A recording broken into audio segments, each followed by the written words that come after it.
Hello everyone, मैं शुभम सोनकर आप सभी का स्वागत करता हूँ अपने यूनियन चैनल पे। और आज हम सीखेंगे अकाउंटेंसी। अकाउंटेंसी में इससे पहले ही वीडियो में बना चुका हूँ, तो इससे पहले मैं उम्मीद करता हूँ कि आप अगर ये वाली वीडियो देख रहे तो इससे पहले भी आप 2 वीडियोस मेरी देख चुके होंगे। पहले वाली बेसिक्स हैं और बेसिक्स में उसके अंदर टाइप्स ऑफ अकाउंटिंग और 3 गोल्डन रूल्स ऑफ अकाउंटिंग। अगर नहीं देखी है वीडियो तो ऊपर आई बटन में लिंक आ रखा होगा, उस पर क्लिक कीजिए और वो दोनों वीडियोस पहले देख लीजिए। उसके बाद में ये वाली वीडियोस देखिएगा। और आज हम सीखेंगे अकाउंटेंसी में कॉन्सेप्ट ऑफ अकाउंटिंग। तो कॉन्सेप्ट ऑफ अकाउंटिंग, जिसको हम प्रिंसिपल्स ऑफ अकाउंटिंग भी कहते हैं, ये मोस्ट इंपॉर्टेंट टॉपिक है एग्जाम के पॉइंट ऑफ व्यू से भी, क्योंकि सीबीएसई में भी जो नया सिलेबस आया उसके अंदर भी इंक्लूड है अभी कॉन्सेप्ट ऑफ अकाउंटिंग। तो चलिए फिर पढ़ते हैं। सबसे पहले कॉन्सेप्ट ऑफ अकाउंटिंग, जिसे हम प्रिंसिपल्स ऑफ अकाउंटिंग भी कहते हैं, इसके अंदर बहुत सारे प्रिंसिपल्स होते हैं। तो इसमें से कुछ प्रिंसिपल्स जो हमारे इंपॉर्टेंट है वो पढ़ते हैं। पहला प्रिंसिपल है इसके अंदर बिजनेस एंटिटी कॉन्सेप्ट, फिर है इसके अंदर मनी मेजरमेंट कॉन्सेप्ट, और फिर आता है इसके अंदर हिस्टोरिकल बेस्ड कॉन्सेप्ट, फिर आता है इसके अंदर एक्रूअल बेस्ड कॉन्सेप्ट, और फिर इसके अंदर आता है मैचिंग कॉन्सेप्ट।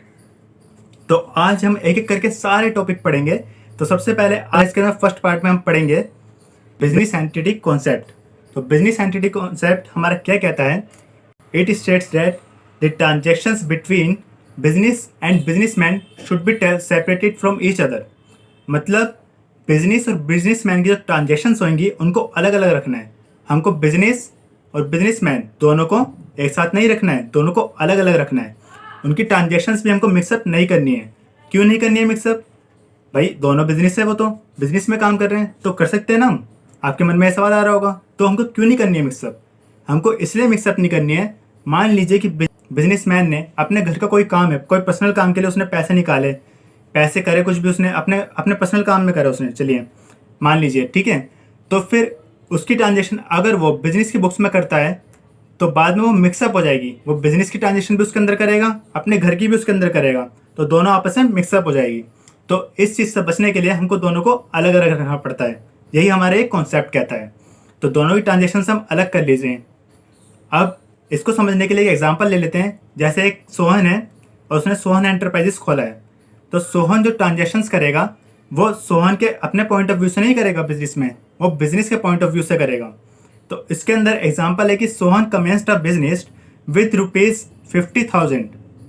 तो सोहन ने 50,000 रुपीज़ से बिजनेस स्टार्ट करा है। कमेंस मतलब बिजनेस स्टार्ट करना होता है। तो 50,000 जब उसने स्टार्ट करा तो cash account debit 50,000 to capital account credit 50,000। अब आप बोलोगे कि ये कैश अकाउंट डेबिट क्यों हुआ और कैपिटल अकाउंट क्रेडिट क्यों हुआ?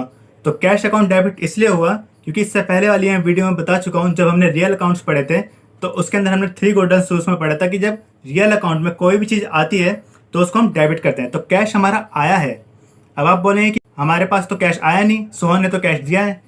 हमको इस पॉइंट ऑफ व्यू से नहीं सोचना है, हमको सोचना है बिजनेस के पॉइंट ऑफ व्यू से। तो बिजनेस के पास पैसा आया है तो कैश अकाउंट उसने बिजनेस की बुक में अपने डेबिट करा है। तो cash account debit to capital account. अब आप बोलेंगे कि कैपिटल अकाउंट क्यों करा हमने सोहन का नाम क्यों नहीं लिखा इसके अंदर, कैपिटल अकाउंट क्यों करा? तो यही फ़र्क होता है जब कोई बाहर का बंदा हमारे बिजनेस में आके पैसा लगाता है और जब हम बिजनेसमैन ही बिजनेस में अपने पैसे लगाते हैं। तो बिजनेसमैन जब पैसा लगाता है तो कोई भी पैसा जब वो लगाएगा तो उसको हम कैपिटल बोलते हैं। तो इसलिए बिजनेस के ऊपर ये लायबिलिटी, तो बिजनेस के ऊपर लायबिलिटी है, मतलब कि बिजनेस के पॉइंट ऑफ व्यू से सोच रहे हैं। तो जब हमारी लायबिलिटीज बढ़ती है तो हम उसको क्या करते हैं? क्रेडिट करते हैं। तो कैपिटल अकाउंट हमारा क्रेडिट हो गया 50,000 से। तो इससे हमको पता चल गया कि हमको बिजनेस के पॉइंट ऑफ व्यू से सोचना है और हमेशा बिजनेसमैन और बिजनेस की ट्रांजेक्शन्स अलग अलग रखनी है। आई होप आपको ये वाला कॉन्सेप्ट, जो उसका पार्ट फर्स्ट है कॉन्सेप्ट ऑफ अकाउंटिंग का, ये समझ में आ गया होगा, जो कि था हमारा बिजनेस एंटिटी कॉन्सेप्ट। तो ये हमारा कॉन्सेप्ट ऑफ अकाउंटिंग का पार्ट फर्स्ट जो है हमारा यहीं पे ख़त्म होता है। और इसी के साथ यहाँ पे वीडियो एंड होती है। अगले पार्ट में जो हमारा नेक्स्ट पार्ट आएगा उसके अंदर हम सीखेंगे मनी मेजरमेंट कॉन्सेप्ट। तो मनी मेजरमेंट कॉन्सेप्ट वो हम अगले पार्ट में सीखेंगे।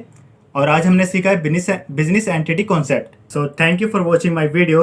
और अगले पार्ट के लिए हमारे यूनियन चैनल को सब्सक्राइब कर लीजिए, जिससे कि आपके पास नोटिफिकेशन आती रहे। तो पढ़ते रहिए और आगे बढ़ते रहिए। Thank you for watching my video. Thank you.